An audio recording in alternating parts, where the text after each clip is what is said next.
2-0, tomou um empate e ainda teve força para ir lá no segundo tempo e buscar o 3-2. É uma campanha do Palmeiras realmente muito acima do que esperavam aqueles que fizeram esses comentários aí que o Abel falou durante o Paulista. Pois é assim, é verdade. Vocês da imprensa, viu? A gente debateu isso aqui segunda-feira. Não é? Da... A expectativa é a mudança. A gente pode falar numa boa sobre isso aí. Sem dúvida nenhuma. Eu acho que assim, o Abel tem razão em relação às exaltações das qualidades versus as críticas absurdas e exageradas que o time sofreu. Mas eu já falei, né, há uma semana, eu vou repetir, relaxa, Abel.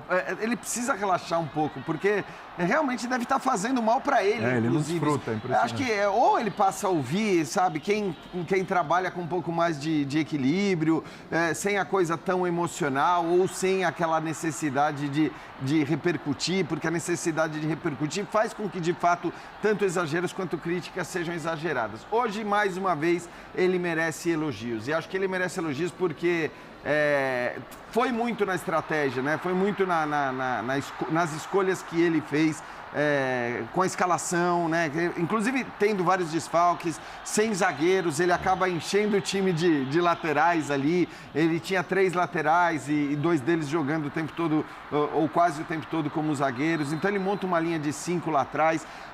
O Palmeiras jogou todo em 30 metros, em boa parte do jogo, o Palmeiras atuava em 30 metros. Por quê? Porque se você joga nos 30 metros, você corre menos. Então o Palmeiras jogou realmente, o próprio gol mostra isso. E aí o Palmeiras deixava para fazer isso daí. O Bolívar, obviamente, ajuda também no momento em que cai nessa armadilha quase do Palmeiras e sobe todo mundo ali e deixa um espaço para o Palmeiras contra-atacar. Ou seja, o Palmeiras não precisava correr o tempo todo.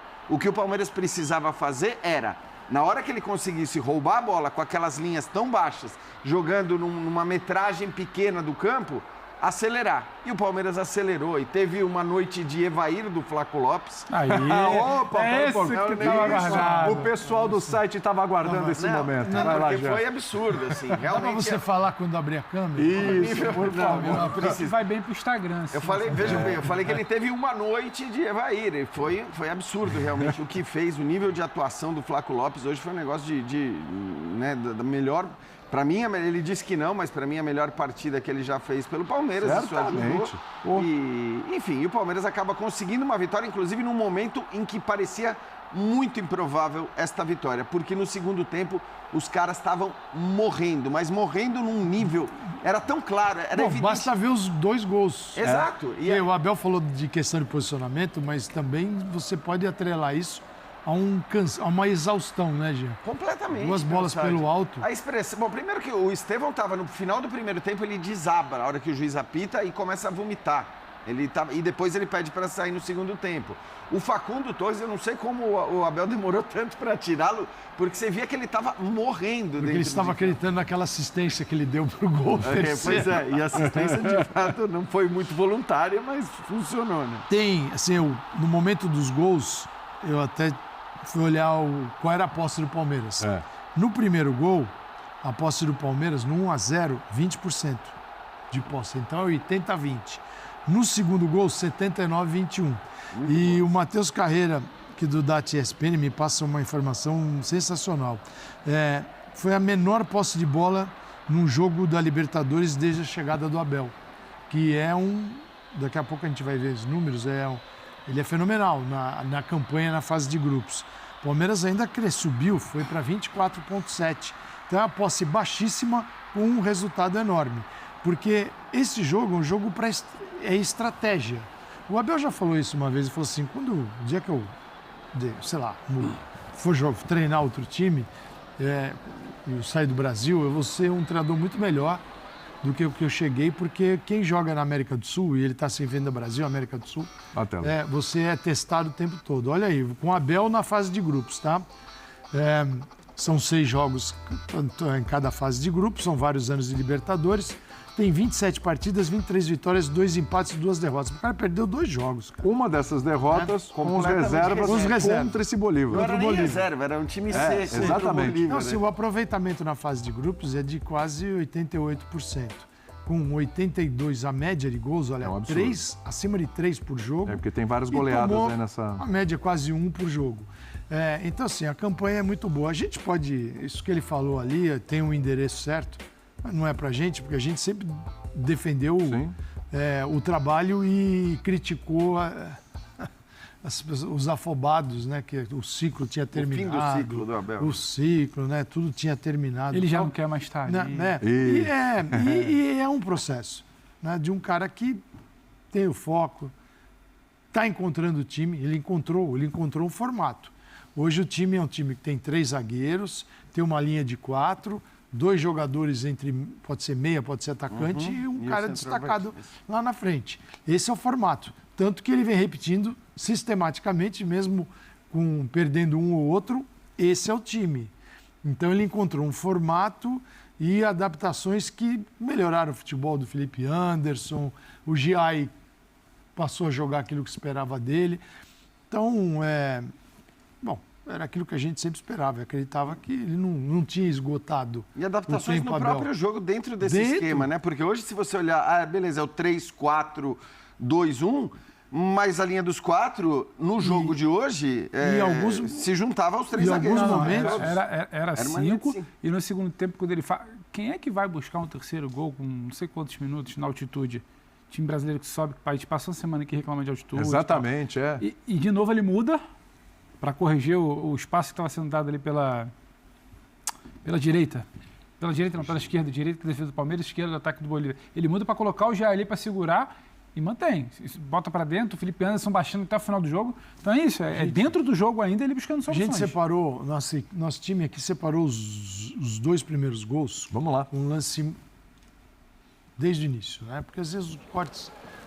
Olha a questão estratégica, né? O Palmeiras está baixo, não subiu marcação, quem estava ali na luta era o Flaco Lopes, mas o resto do time estava atrás. Para o quê? Você não vai ficar correndo na altitude, dando espaço. Você vai reagir. O bote do Flaco Lopes foi espetacular. O goleiro está adiantado justamente para ser apoio na saída. E aí vai zaga, vai goleiro, vai todo mundo. Outro erro, outra bola recuperada. Realmente, a noite dele foi maravilhosa. Aí a bola vai para o lado esquerdo, o Facundo e o Estevão faz o gol. Até quando o passe sai para trás é rápido.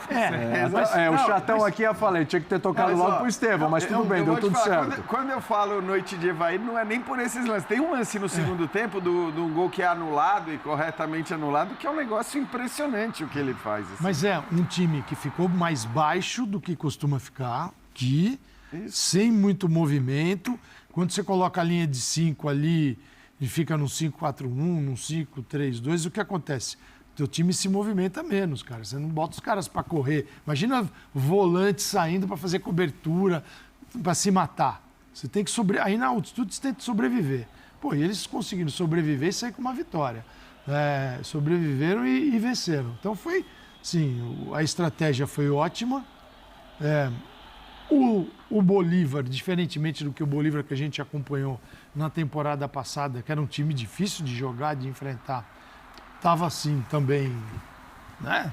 Tava favorecendo o adversário, preciso reconhecer isso, mas a estratégia adotada para o jogo, e a estratégia fundamental é onde vamos marcar, como vamos ficar, qual é o posicionamento, tudo isso é estratégia no jogo. Claro que muita coisa tem que dar certo. A linha que o Jean explicou que baixa, como você vira e fala, como é que eu vou me defender? Não é simplesmente, ficou lá atrás e esperou uma bola. Não é isso, porque parece muito simples para explicar. Como é que esses times jogam? Início de jogo, muito chute de fora da área para testar a goleira e velocidade da bola. Passou 15, 20 minutos, muita bola levantada. O Abel foi lá na beirada, tirar cruzamento. E quando passava, bem postadinho. Isso é ideia de jogo, isso não é simplesmente se fecha para ver o que dá. E o Flaco? O Flaco sim, mas era o Flaco na pressão. O Flaco na pressão e quando ele roubava a bola, subia. Subia para construir. A pressão dá certo, o Flaco com a bola no pé deu certo, a finalização deu certo, mas é porque tinha uma ideia por ali, não foi simplesmente se fecha porque é o que dá para fazer. É muito interessante porque a altitude lá é pior ainda que as outras que a gente comenta, LDU e lugares e tal. É muito cruel. Essa é aquela que não tem discussão, não tem. Lá, inclusive, nesta Libertadores, La Paz é a maior altitude existente, né? A última vez que eu vi algo dar tão muito certo foi uma vitória da seleção do Tite numa eliminatória lá, 2 ou 3-0 também, que tudo precisa dar certo. E você buscar o resultado depois da quase tragédia que foi o início do segundo tempo, o Abel mexe, tira, bloqueia. É verdade. O time do Bolívar se defendendo depois que perde a bola no ataque, correndo para trás, é uma desgraça. Mas você, com a minutagem que tinha ali, mais de 70, se eu não me engano, você correndo para fazer resultado, não simplesmente já tem 6 pontos, Isso segurar o foi empate. impressionante. Pô, Ali isso tem muito valor. É o que o Jean falou. Ô, Abel, beleza, tá tudo bem, mas será que esse ajuste que falta foi por falta de oxigênio no cérebro para correr no segundo tempo? Será que hoje não é dia de entender o tamanho da vitória que você conseguiu? Aí fica aquela coisa também, às vezes, acho que é um pouco do personagem do cobro sempre, independentemente do resultado, que o Abel também carrega, faz parte ali. As pessoas acham que o rendimento, porque é verdade, teu rendimento vai baixando, você vai ficando esgotado. Mas o teu rendimento não é, você não tem, imagina alguém que rende 100%, se é que isso é possível, ao nível do mar. Nunca que vai render começar rendendo 100%. Isso não é um volume que vai reduzindo. Seja a tua partida aqui já é com menos 25% da tua capacidade. Sim. Então você já parte debilitado. Você pode até falar, não estou sentindo, mas você não vai ter a velocidade que você tem, você não vai ter a resistência que você tem, a atenção, porque você dá uma... Pô, Estevão, você vai falar assim com o moleque de 17 anos. Pô, o menino de 17 anos passou mal. Não, ele só vomitou. Não tem nada a ver, né? Nada a ver. A idade ou a juventude. Tanto que você vê que o Alan, que até me surpreendeu entrar. Porque o próprio Palmeiras divulgou o vídeo dele falando, cara, é surreal, eu puxo e o ar não vem, isso nos treinos, né? Antes, ali no reconhecimento, ele falou, você puxa e o ar não vem. Eu não achei que ele fosse entrar, e no fim ele entra ali faltando pouco, faltando 10, 15 minutos, mas essa ideia também de que o mais velho não vai render, não tem nada a ver, né? De acordo com o organismo. E assim, isso também no dia a dia, só para encerrar, às vezes você acha que um jovem tem uma recuperação mais rápida de um cara que tem 30 anos. Pode ser que, fisiologicamente, de 30, você recupere mais rapidamente até do que um garoto. Se você não tem uma tabelinha, você tem que conhecer cada ser para saber como é que cada um funciona. Falam muito, eu lembro uma vez, eu acho que mais alto que aí tem aquele alto estádio, tinha Potosí também. Que alto é onde joga a seleção, 4.100, onde fica o aeroporto. E Potosí também passa, acho que é 4.000 e pouquinho. E é difícil planejar, porque chegamos nós 4 lá, não é, porque outro jogo, na preparação, o físico do Jean está melhor, é quem reage melhor. É algo muito fora do contexto de preparação até. O Rogério Vogan ficou Vogan. O Vogan não sentiu? Eu senti a beça. Compensação, você sentiu um monte. Senti a beça. É fácil. O Vogan saía e vou pegar o teleférico agora. Falou, Vogan, mais alto ainda, fica aqui embaixo tal. E passeando tal, e eu querendo a cama para deitar, entendeu? Eu tenho que ir para o intervalo, mas eu fiquei de fazer uma perguntinha para você. É isso aí, galera do Verdão. Esse é o melhor Palmeiras que a gente já viu jogar, cara. Eu acredito que seja, hein? O melhor Palmeiras do Abel Ferreira, né? Tá pintando aí o melhor Palmeiras do professor Abel Ferreira, que para mim esse ano só não ganha tudo se pegar algum dia ruim, né?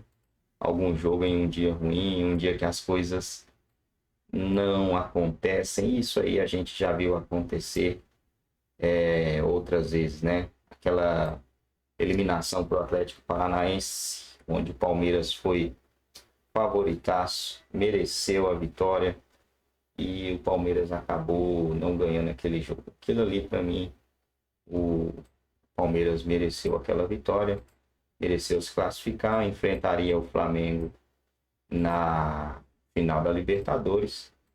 Acho que ganharia, né? Mas coisas do futebol, né, galera? O Verdão não conseguiu se classificar naquele ano para a final. O Atlético Paranaense achou uma bola, né? Um gol que pega aqui, pega ali, rebate daqui, rebate dali, e a bola acabou entrando. E eles avançaram à final para entregar a taça nas mãos do Flamengo, que foi o campeão daquele ano. Mas agora é outra coisa, vamos ver se o Palmeiras consegue trazer esse título aí da Libertadores, né? E ser o primeiro tetra.